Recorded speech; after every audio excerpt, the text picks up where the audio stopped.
دیا کہ جیسا جبرائیل علیہ السلام قرآن کو لا کر آپ صلی اللہ علیہ وسلم پر اتاری ویسے وہ قرآن پڑھنے لگے.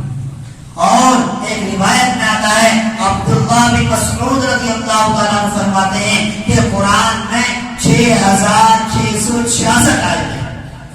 اور ہر آیت کا علم مجھے اس طرح ہے کہ وہ آیت کریمہ آپ صلی اللہ علیہ وسلم پر کس وقت نازل ہوئی, کب نازل ہوئی, کیوں نازل ہوئی, کیسے نازل ہوئی, اس آیت کو نازل کرنے کے وقت فرشتوں کی تعداد کتنی تھی, اس وقت آپ صلی اللہ علیہ وسلم مجلس میں تھے یا آپ صلی اللہ علیہ وسلم کہیں باہر گئے ہوئے تھے, آپ صلی اللہ علیہ وسلم اس وقت کیسی حالت میں تھے, تمام تر حالات مجھے قرآن کی ہر آیت کا علم.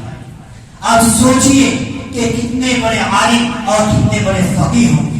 جنہیں قرآن کا ایسا علم کہ 6666 آیتوں کا علم انہیں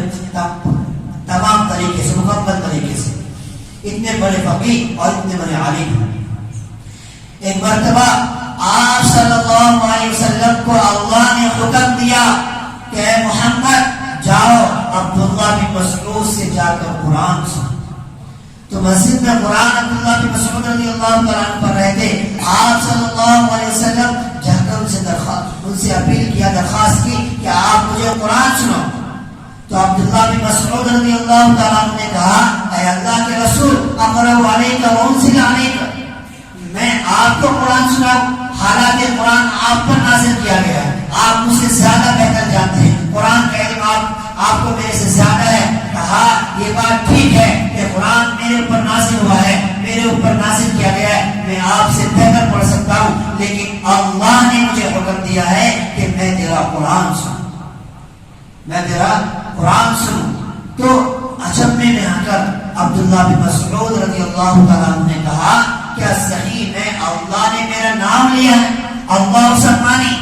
کیا اللہ تبارک و تعالیٰ نے میرا نام لے کر کہا ہے کہ جاؤ عبداللہ بن مسعود سے جا کر قرآن سنو. تو آپ صلی اللہ علیہ وسلم نے کہا دنیا میں چاہے تیرا کوئی نام لے نہ لے, لیکن عرش پہ اللہ تبارک و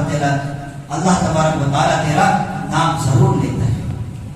تو عبداللہ بن مسعود رضی اللہ تعالیٰ عنہ نے سورہ نساء کی تلاوت کی اور سورہ نساء آپ صلی اللہ علیہ وسلم کو سنائی. اسی طریقے سے ایک مجلس میں آپ صلی اللہ علیہ وسلم بیٹھے ہوئے تھے, اچانک آپ صلی اللہ علیہ وسلم پر ایک قنوت کی تعلیم اور ایک چہرہ سرخ سا ہو گیا. تو صحابہ کرام نے پوچھا اے اللہ کے رسول ابھی آپ تو بہت اچھے تندرست تھے, ابھی آپ پر قنوت کی تعلیم ہو گئی اور آپ کا چہرہ سرخ ہو گیا, کیا وجہ ہے؟ تو آپ صلی اللہ علیہ وسلم نے فرمایا کہ اللہ کی طرف سے وحی آئی ہے, اللہ نے مجھے کہا کہ رات میں فلاں وادی میں تمہیں جانا ہے اور وہاں جا کر تمہیں جناتوں کو قرآن کا درس دینا ہے, قرآن کا علم دینا ہے, قرآن سنانا ہے, دین کا علم دینا ہے, اعلاء کلمت اللہ کرنا ہے اور انہیں ان کے سامنے اسلام کا پرچار کرنا ہے.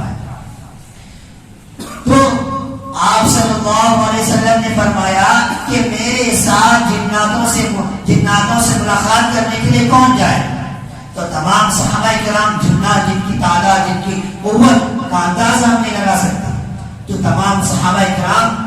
نے کسی نے نہیں کہا کہ میں جاؤں گا, لیکن عبداللہ بن مسعود رضی اللہ تعالیٰ عنہ نے کہا اے اللہ کے رسول میں آپ کے ساتھ جاؤں گا. تو آپ صلی اللہ علیہ وسلم نے پوچھا اے عبداللہ بن مسعود, اے عبداللہ اس مجمع میں کوئی بھی میرے ساتھ جانے کے لیے تیار نہیں ہوا, آپ کیسے تیار ہوں گے؟ تو عبداللہ بن مسعود نے کہا اے اللہ کے رسول آپ جناتوں کے سردار, آپ انسانوں کے سردار ہیں, جب سردار میرے ساتھ ہو تو پھر مجھے کس چیز کا ڈر؟ تو اس کو دیکھ کر تمام صحابہ نے کہا کہ اے اللہ کے رسول میں جانا چاہتا ہوں. تو آپ صلی اللہ علیہ وسلم نے کہا اے صحابہ کرام عبداللہ فوقیت دے چکا ہے, لہذا آپ میرے ساتھ میرا عبداللہ جائے. جب آپ صلی اللہ علیہ وسلم کے ساتھ عبداللہ بن مسعود رضی اللہ تعالیٰ عنہ جاتے ہیں اور جنات کو ان کی اصل حیات پر دیکھتے ہیں, تو عبداللہ بن مسعود دیکھتے ہیں کہ جنات ایک موٹے تازے اور ان کی قد و قامت آسمان سے بات کر رہے ہیں. وہاں جا کر آپ صلی اللہ علیہ وسلم نے اور الرحمن علم القرآن خلق الانسان علمہ البیان الى آخرہ. سورہ رحمان کی پوری سورہ تلاوت کی تو جنات کی آنکھوں سے آنسو بہنے لگا.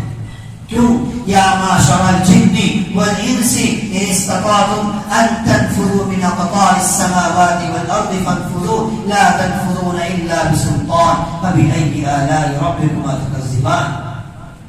تو عبداللہ بن مسعود رضی اللہ تعالیٰ عنہ وہ ہے جو ہر وقت آپ صلی اللہ علیہ وسلم